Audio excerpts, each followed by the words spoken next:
Well, good afternoon or good morning, depending on what coast you are on, and welcome to today's webinar. I'm Jim Studebaker with Prospects Plus. Glad to have you here, and in a moment we will hear from Lee Henderson, and he will talk about how to dominate your recruiting.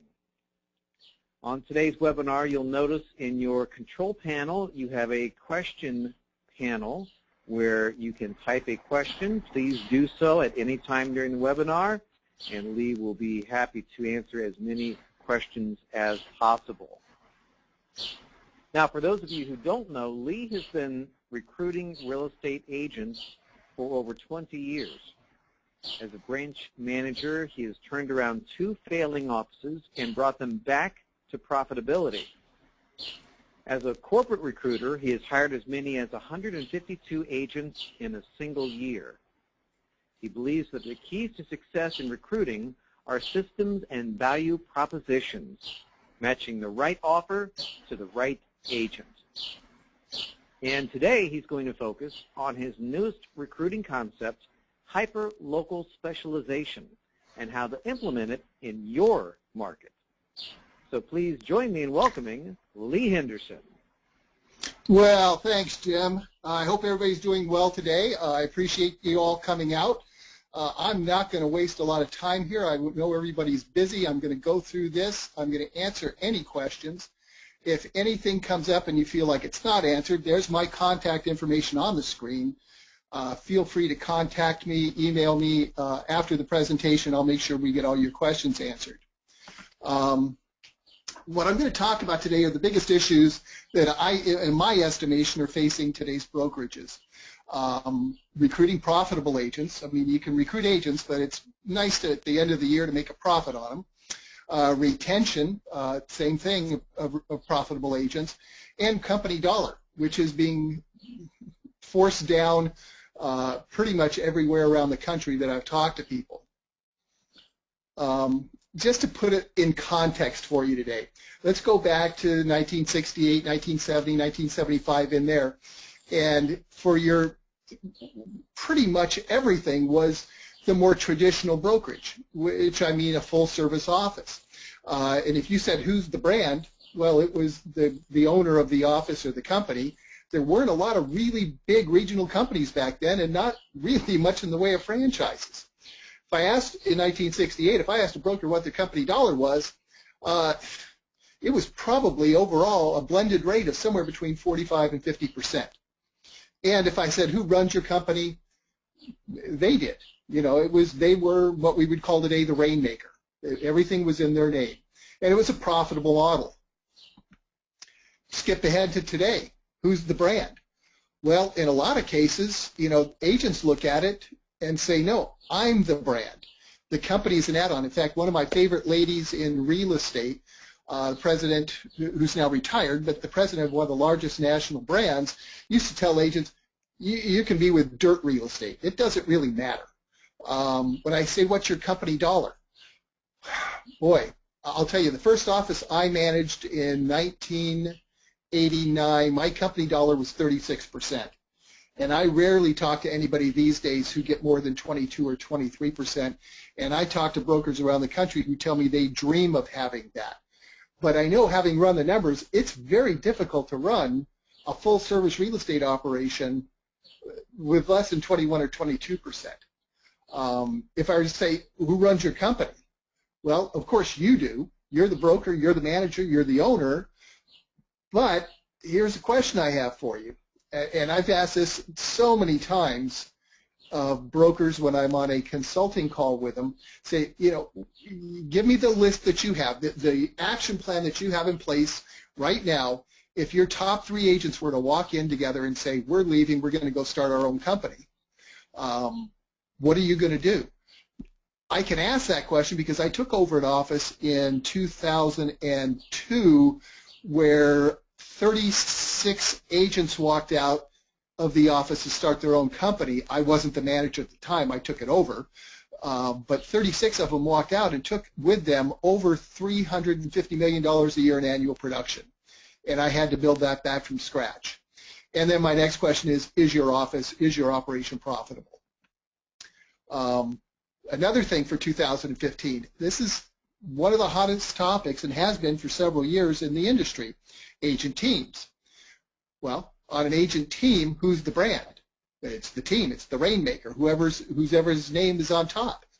What's their company dollar? Well, you say a company, well, they really are a company within a company.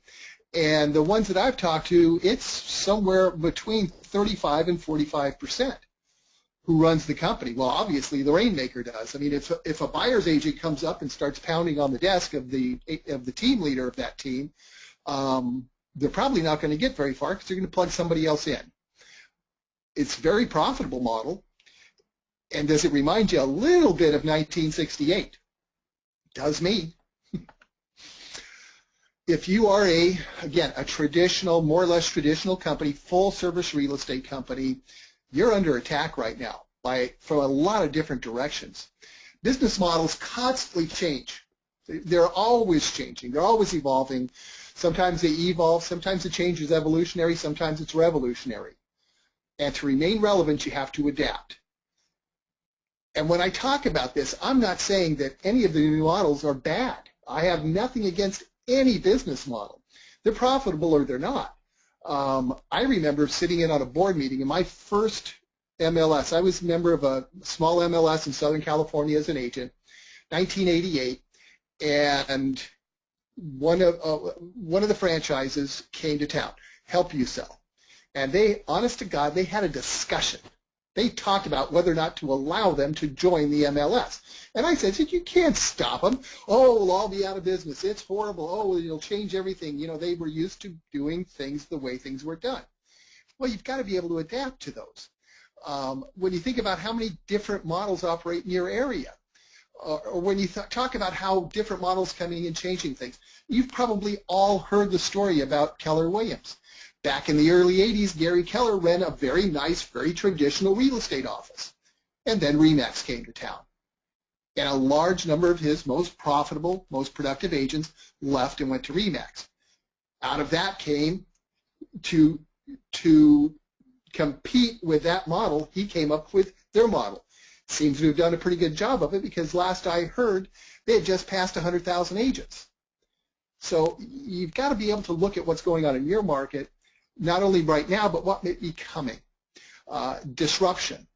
Boy, I've spent most of my career in Silicon Valley, and that is the buzzword in any industry, and it's the big buzzword here.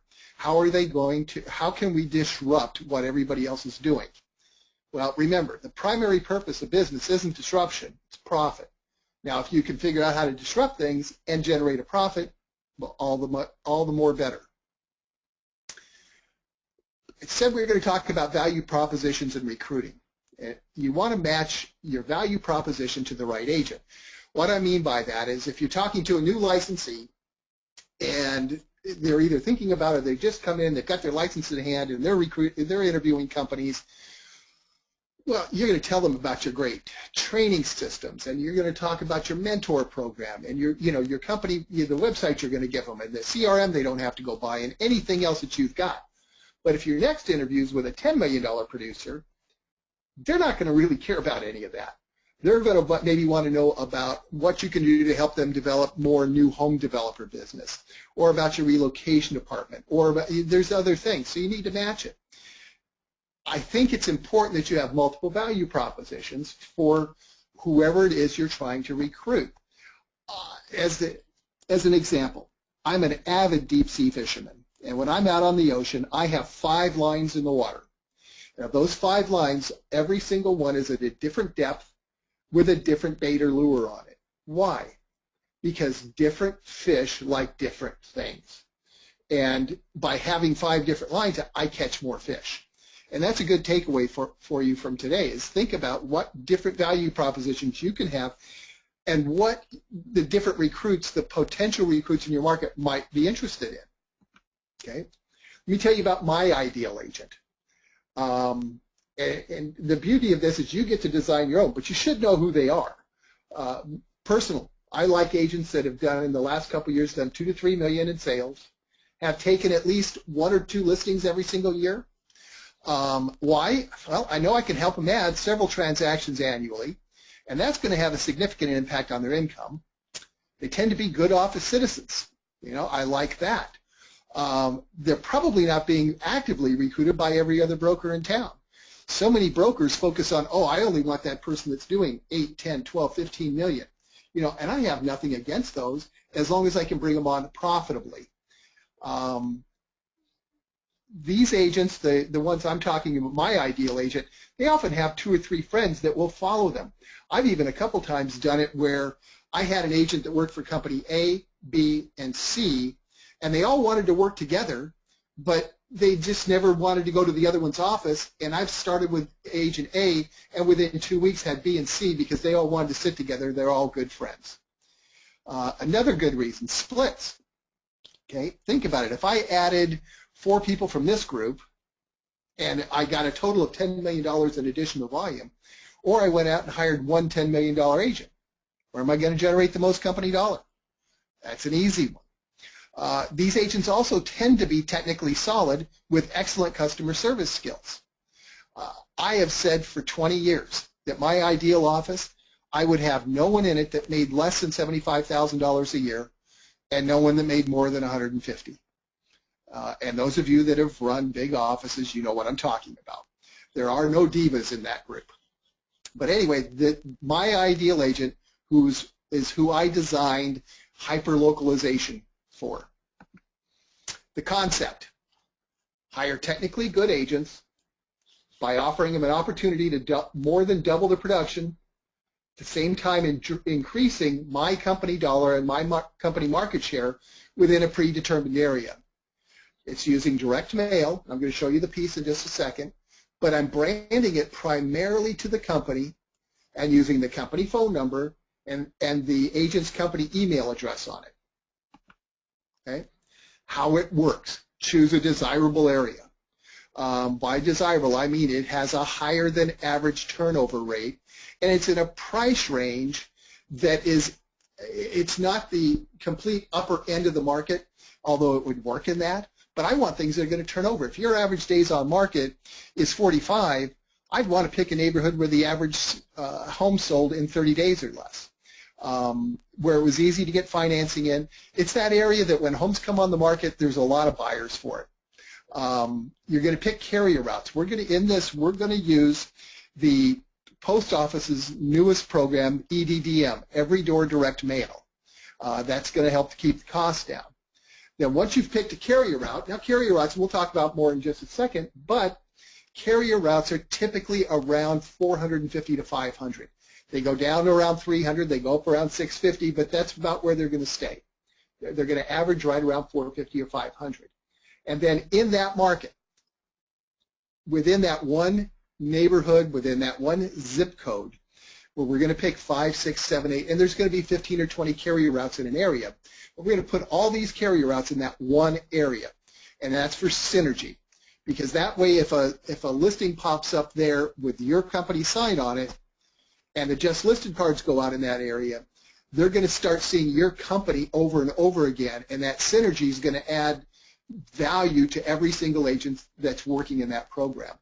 And then we're going to want to do a consistent, impactful marketing program, and a buzzword, call it hyper-local specialization. Let's talk about it. What do I mean by hyper-local specialization? Those of you that have been in the market or been in real estate for more than a year, it's what we call farming, but with a few little twists on it.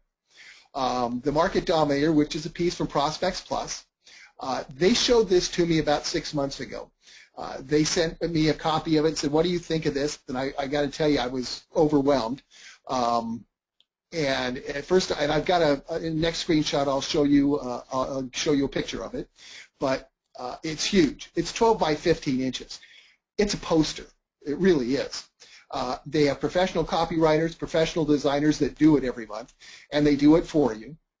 There's direct response offers on it where they can call or email to get free reports or get a CMA or get different things. It has current market infographics on it, space for marketing partners, which we're going to talk about in a minute. It's consistent. They make sure that it goes out every single month. And that's, for those of you that know farmers, that have been a big farming agent, you know, it's consistency.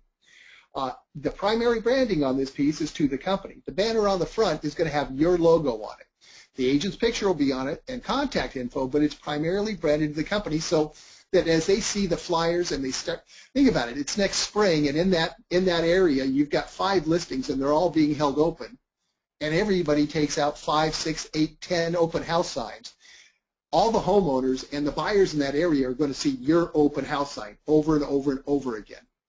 And here's the key to it, is it's geographically exclusive. In other words, the company, once somebody secures, reserves a carrier route, it's theirs. They won't sell it to anybody else. Okay? Here's what it looks like. And just to give you an idea of the size, down in the lower left-hand corner, that's a standard postcard. That's how big it is. Next up is the jumbo postcard, the 2-ups. That's how big it is compared to it. You can see it's a whole lot bigger. There is a lot of real estate on this, and you can really do a lot with it. Let me just give you some basic projections, and further down we'll get into some assumptions, and I'll break the numbers down a little bit more for you, but just to see about what you can expect here. An average address, or an average address is in a carrier route. We're going to call it 500 just for round numbers. Turnover, annual turnover of 6%. Okay. There's lots of areas. I think the average in the country is closer to 7 or 8%, but I'm trying to be conservative here. So if what we're saying here, average carrier route 500, 6% of them are going to sell this year. So 30 of them are going to sell. We're going to say, using the market dominator, using the large piece we were just looking at, that you're going to capture 10% of those. So that's 3 listings. And we're going to say, again, just for here, and we can run, I can help you run any of these numbers afterwards for your area with your sales, everything, you know, to do for you in your area. But we're going to say they're going to get 3 additional listings, and out of those 3 listings, they're going to get 1 additional buyer. Now, I'm here, I'm just on the edge of Silicon Valley here in Northern California. It's pretty rare that if you take a listing in this market that you don't get at least 1 or 2 strong buyers out of every listing. So I don't know what your market is, but again, I'm trying to be conservative. So from a recruiting standpoint, how do you use this? It's pretty easy. Well, you identify agents, and this is where you get to come back to your ideal agent. Steal as much as you want out of mine, come up with your own number of transactions. I used to go into the MLS and when I was going into a new market area, and I would look around and say, okay, I want agents that took at least 1 or 2 listings last year and closed at least 4 or 5 transactions. So I know they're technically proficient. They can get through a transaction, and they have some customer service skills. But a lot of times these agents don't have great marketing skills. They don't know how, and they've never gone out and done any kind of serious marketing. They tend to be the ones that work within their small sphere of influence, and they don't expand it much. They've got their friends, their family, their people they know at the club, their church, and they don't push out of they just don't push out of their comfort zone. So those are the agents you're going to choose. You're going to take a map of the area that you're going to work on, showing the carrier routes, easy to find. Presentation's pretty simple. You're going to sit and talk to them about what they're doing for their business, just like you would on any other recruiting presentation. And then you're going to get into the company managed farming program, which we're going to go into more detail on. At the end of it, after you've walked them through it, it's choose a carrier route, hand them a red pin. Yeah, circle the one that you want. Okay. Retention. I talked in the beginning. I said, retention's an issue. Well, let's start. If I've hired somebody from one of my competitors, they were doing, $2 million a year. I've just added, let's say, another $1.5 million a year into their business, 3 or 4 transactions that they weren't doing before. They're in the program, and it's working for them. First off, that's going to generate a great deal of loyalty. But what if they decide that they're going to leave and take the business? Well, first off, remember, you have the geographic exclusive rights to that territory. You reserved it, company name. The primary branding on the poster going out every month is to you and your company. If the phone number, my recommendation is you put the agent's office number. Whether it's a direct line number to their phone or if they dial in and then it goes to the extension, I'm sure, I mean, virtually every voicemail system, every phone system available today has forwarding on it. So if they forward that straight to their cell phone, that's great, but at least it goes to there because it's yours. And the same with the company email address. So if they do decide for whatever reason to leave the company, well, agents leave sometimes, or they retire. But at least the phone number is still coming into you, the email is still coming in. Remember, this is branded to you. Okay.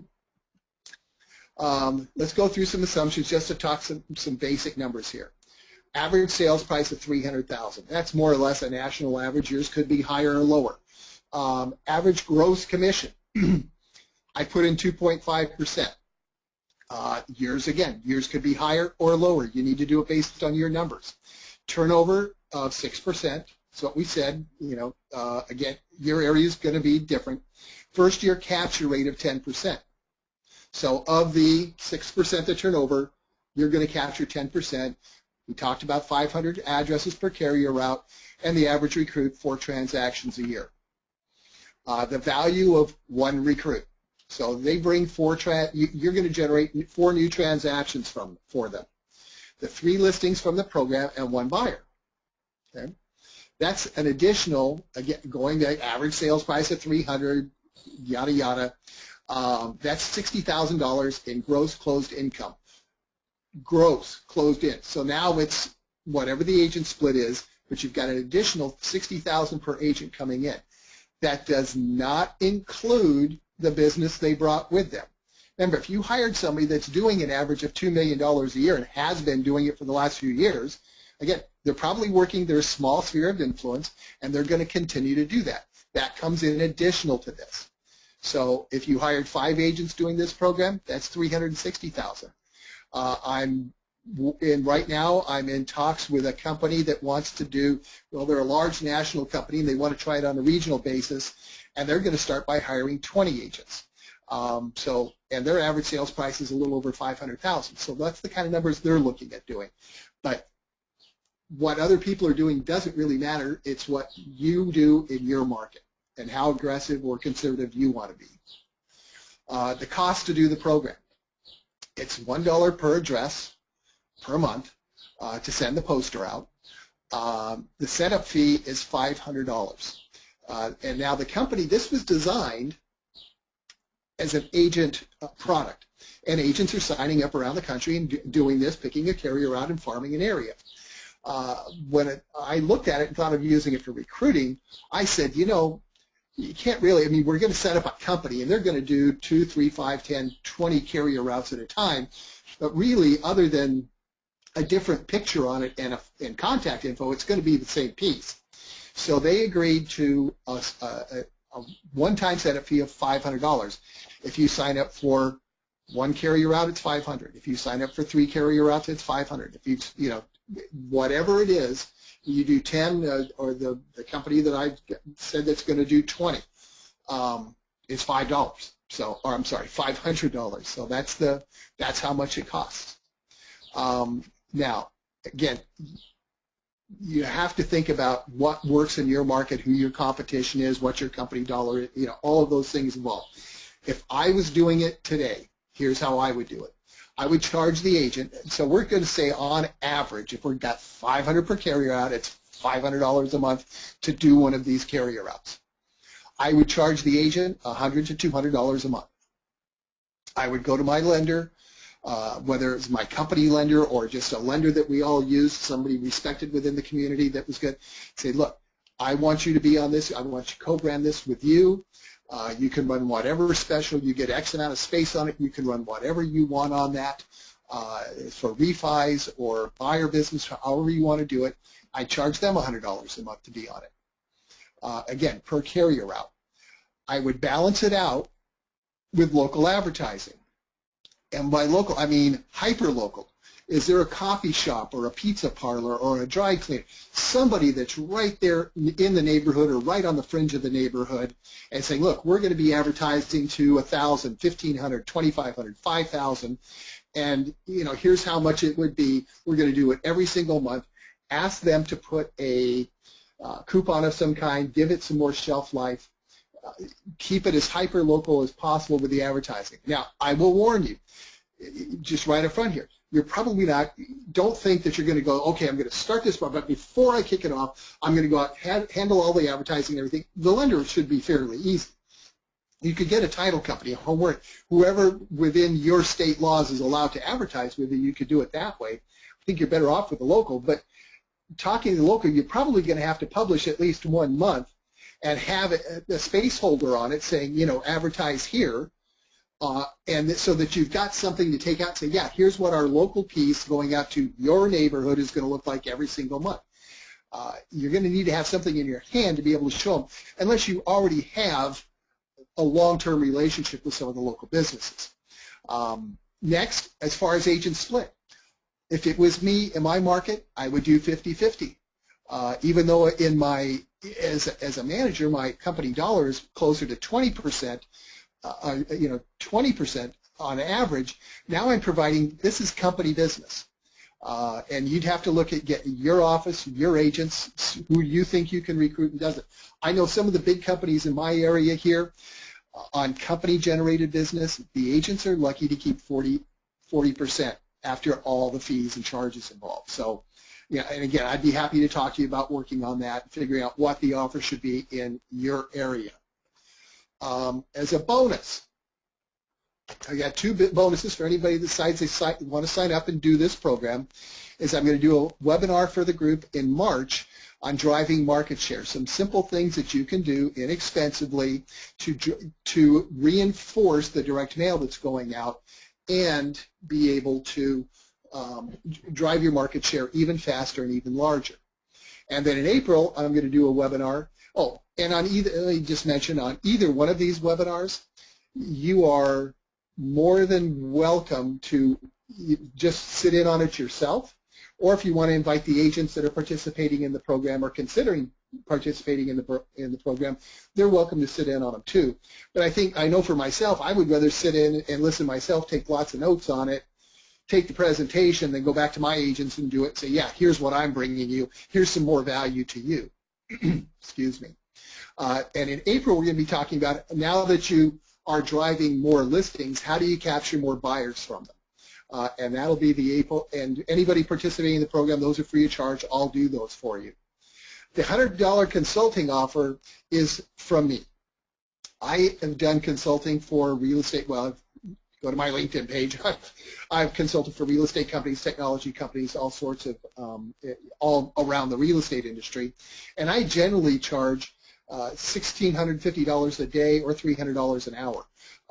But if anybody is doing this and you want some help, Prospects Plus, which is the company that brings you the piece, they'll help you with almost everything. But if you want some additional help, for $100, you get 4, over the next 2 months, you can have 4 one-on-one sessions with me, 45 minutes to an hour each, and we can talk about, work on the implementation, helping you choose the area, the banners, working on your value proposition, working on your recruiting presentation, literally anything that you need help with. And one-time $100 fee, and you get 4 of those over the next 60 days. So that's entirely above and beyond what we're talking about here. Although it would probably be helpful to you in getting it up and running. That, in a nutshell, folks, is the program. I told you I was going to try and keep it quick, and it looks like I've kept it to 30 minutes. So I'm here to answer any questions you have about anything. So if you have anything, type them in the chat box, and we'll answer them for you.